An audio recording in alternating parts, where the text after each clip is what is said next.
Officer Davis, an experienced cop, was known for his strict adherence to the law. One sunny afternoon, his attention was caught by a speeding car zipping down the highway. Davis immediately started his pursuit, his siren blaring loudly. As the speeding vehicle finally pulled over, he approached it with caution. But who was the person behind the wheel? The man he was riding up now got even angrier at Davis that he was getting a ticket, and the officer was letting the man driver go who had just sped past them. Davis told him to shut up and quickly gave him his ticket. He wanted to check his high-speed camera quickly. The car had disappeared from sight, just a coupe, seconds after it passed him, and he had not been able to catch the number plate. He did not even see what model or make the car was, only that it was looking expensive and painted completely white. He had set it up to take a picture of every car passing anywhere over the speeding limit. He feared that the car might have gone too fast for the camera to get a good and clever shot of it, but luckily this was not the case. The camera had managed to capture the last 4 digits of the number plate, which should be enough to find it. Davis waited out the rush hour and gave out a couple more tickets for minor offenses, but his mind was still on the white car. He was determined to find it and made sure that person would get what was coming to him. When Davis got back to the station, he immediately sat his ass down in front of the computer and started his search for more information. All vehicles that were currently in America should be registered in the database, and so it should only be a matter of time before he found it. He typed in the characters of the number plate he knew and was presented with about 100 results. He was checking them one by one to see if any of them were linked to white cars, and 7 of them were, but only one actually looked like the car Davis had seen that day. It was a brand new white Honda Civic Sport that it would only be a matter of time now before he could confront this reckless driver. They did not have any information about the buyer, as the car had not been bought at all. It had been stolen only yesterday. Somebody had carjacked the vehicle Friday morning and had not been seen ever since. The dealership had already made a report of it to the police, but they had clearly not acted on it yet. Suddenly, it made sense why the vehicle had been spending so much. The highway Davis was patrolling had been located near the edge of the state. The thief had probably wanted to get to the next state over as quickly as possible, as it would then be much more difficult to arrest him. But this also gave Davis the realization that he would probably never see this car again. If the driver was not from around here, what reason would he have to use this highway again? Davis did make a report to the police who were dealing with the stolen car case about the fact that he had seen the vehicle, and he thought that that was it. It only took about a week again. A week of boring highway patrol work for Davis. He had made so many locals angry again and was seriously doubting how long he would be able to keep up this job.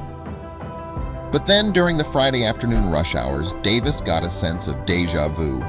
But this time, Davis was not riding up another driver. He was in his police car waiting to find somebody to give a ticket. And then he heard it coming in the distance, a very familiar roar. Something was absolutely flooring it down the highway, and Davis knew that there was only one car that this could be. The nearest town was about 10 minutes away, and so he still had time to act after the chopper had arrived, and he already had a plan. He needed to stay on the tail of that white Honda until the right time arrived, and when he heard on the radio that the chopper had eyes on the vehicle, Davis knew that it was now or never. He gave his car even more gas than before and approached the Honda until he almost hit the bumper. But just before he did, he veered to the left so that the nose of his car came beside the vehicle's rear, and then Davis quickly pulled his car right again.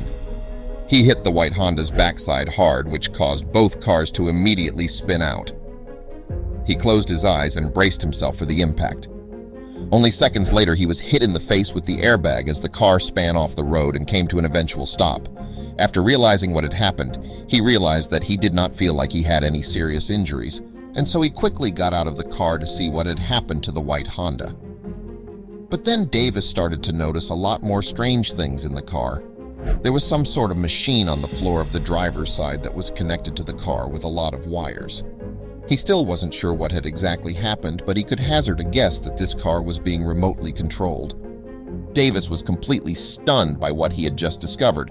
How was this even possible? How was controlling this car? Or was it done by AI or something? Davis knew one thing for sure, and that was that he needed to get the technical support here ASAP. This car also needed to be moved out of the road as soon as possible, as it was holding up traffic on both sides of the road, and long lines were starting to form now. A tow truck quickly arrived from the nearby city to put the car on the side of the road, and the technical service came by shortly after. And to Davis's surprise, they had actually seen this before a couple of times. There were a lot of people experimenting with this technology. Being able to make older cars self-driving was a very hot topic for developers, and multiple of these kinds of machines were being developed by independent innovators. Somebody had used one of the self-driving machines to steal cars from dealerships. He probably placed them there during test drives. There was quickly a leading theory established for what was exactly happening here. Maybe the owner of this machine was taking new cars out for test drives and secretly installing these machines during the drive.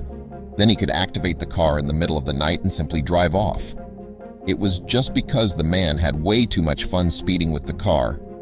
He figured that nobody would be able to catch him anyway, and when he was set to be caught, he would just drive the car into the water somewhere, destroying his machine and the evidence on that spot.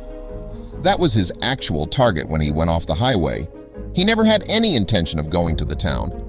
But when Davis hit the back of his car, he lost all power and could do nothing but wait until the police found out the truth. He could have tried to flee, but he figured that he would be caught eventually, so he just decided to stay put. The man was swiftly arrested and is now awaiting trial for putting a lot of people's life at risk on the road. And Officer Davis can count on a lot more respect in his own city now.